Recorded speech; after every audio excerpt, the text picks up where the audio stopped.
দর্শক, জ্বালানি সংকটের খবর জানাতে চুয়াডাঙ্গা এবং গাইবান্ধা থেকে যুক্ত হচ্ছেন আমাদের সহকর্মীরা। প্রথমে চলে যাচ্ছে চুয়াডাঙ্গায়। সহকর্মী রেজাউল করিম লিটন রয়েছেন সেখানটায়।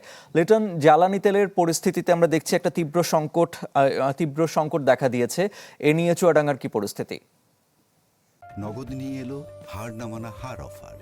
সর্বনিম্ন 10,000 টাকা রেমিটেন্স নগদে পাঠালে থাকছে স্বর্ণের হার জেতার সুযোগ। আরিফিন, আসলেই আমার পিছনে দেখছেন আমি যে পাম্পে আছি, লেখা আছে তেল নাই।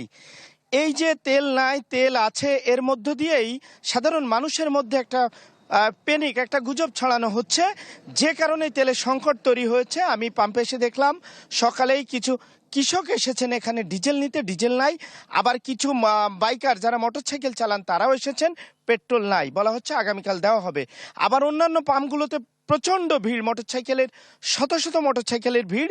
সেখানে কিন্তু মানুষ ঘন্টার পর ঘন্টা অপেক্ষা করে সামান্য তেল মিলছে। আসলে তেলের এই ব্যাপারটা, তেল যাচ্ছে কোথায়, তেল কিভাবে পাচ্ছে না, আমি তেল পাম্প মালিকদের সাথেও কথা বলেছি। তারা বলছেন যে তেল তাদের পর্যাপ্ত দেওয়া হচ্ছে, এর মধ্যেই তেল কিন্তু পাম্পে সংকট নাই।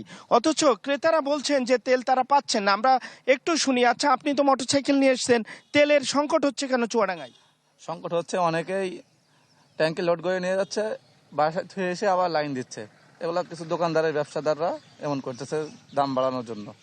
শুনছেন যে কিছু মানুষ তারা তেল পাম্প থেকে একাধিকবার নিয়ে বাসায় মজুত করছেন দোকানে, এবং সেইগুলো বেশি দামে বেচছেন। আচ্ছা, আপনি তো দেখলাম মোটরসাইকেল সিরিয়াল করেছেন, কালকে তেল দিবে এই পাম্পে, তো এত আগে সিরিয়াল করলেন কেন? আসসালামু আলাইকুম।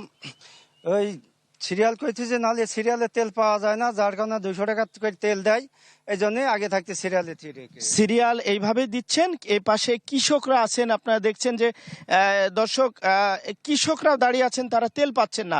তো এই যে চুয়াডাঙ্গা জেলাতে 22টি তেল পাম্প রয়েছে, পাম্পগুলোর একই অবস্থা। তেল কিন্তু বাংলাদেশ পেট্রোলিয়াম কর্পোরেশন দিচ্ছেন, এর মধ্যেই তেলের সংকট আবার কৃত্রিমভাবে তৈরি হচ্ছে। জেলা প্রশাসন আজ থেকে ফুয়েল কার্ড বিতরণ করছেন, আগামীকাল থেকে আশা করা হচ্ছে তেল পাওয়া যাবে ফুয়েল কার্ডের মাধ্যমে। তো এই অবস্থা আরিফিন। লিটন, আপনাকে ধন্যবাদ। সহকর্মী আসাদুজ্জামান মামুন রয়েছেন গাইবান্ধায়। মামুন, সংকট ঘিরে গাইবান্ধার কি পরিস্থিতি, কি তথ্য আছে আপনার কাছে? দেখতেই পাচ্ছেন যে আমি আছি শহীদ রহমান পেট্রোল পাম্পে। এখানে কিন্তু রাত থেকে বাইকাররা কিন্তু তাদের মোটরসাইকেল নিয়ে আসছে, কিন্তু কর্তৃপক্ষ কিন্তু কিছু বলতে পারছে না তেল দিবে কখন বা মেশিন খারাপ আছে এরকম কিন্তু বলছেন। তা আমি যদি এখন একজনের সাথে কথা বলি, যে জানতে চাই যে এখন আপনি পেট্রোল পাম্পে কখন আসছেন বা তেল পাওয়ার ব্যাপারে কি বলেছে? আচ্ছা, 4 দিন হলো ঘুরতেছি।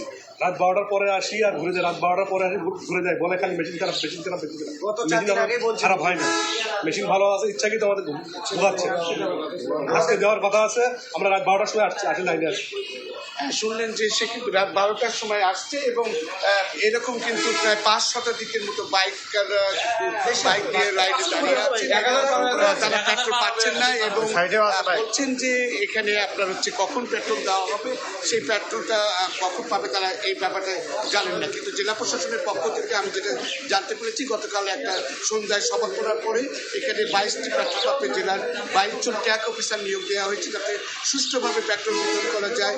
এখানে ডিজেলও পাচ্ছে না অনেক পেট্রোল পাম্পে। এরকম কিন্তু এই পেট্রোল পাম্পের মতো কিন্তু গাইবান্ধা জেলার প্রতিটি পেট্রোল পাম্পে কিন্তু এরকম বাইকাররা যারা তেল নেওয়ার জন্য আসছে, তারা কিন্তু তেল না পেয়ে কিন্তু ঘন্টার পর ঘন্টা কিন্তু তারা অপেক্ষা করছেন, এবং না পেয়ে তারা ফিরে যাচ্ছেন। অনেকেই বলছেন যে তাদের কর্মস্থলে যেতে পারছেন না, তেলের অভাবে বিকল্প ব্যবস্থায় কিন্তু তারা যাতায়াত করছেন, এবং তারা কিন্তু সুষ্ঠুভাবে তেল দেওয়ার দাবি জানাচ্ছেন। তারা বলছেন যে তেল কোথায় যাচ্ছে। এরকম কিন্তু গাইবান্ধা শহরের বিভিন্ন পেট্রোল পাম্পে যেখানে রয়েছে, সেখানে কিন্তু 2-1টা পেট্রোল পাম্পে সাগাটা এবং গোবিন্দগঞ্জে কিন্তু চোরাই পথে পেট্রোল পাচার করার সময় কিন্তু সেখানে অভিযান চালিয়ে কিন্তু প্রশাসনের পক্ষ থেকে আপনার জরিমানা করা হয়েছে এবং তেল জব্দ করা হয়েছিল। তো এরকমটি কিন্তু এই গাইবান্ধার সর্বশেষ খবর। আরিফিন। মামুন, আপনাকে ধন্যবাদ।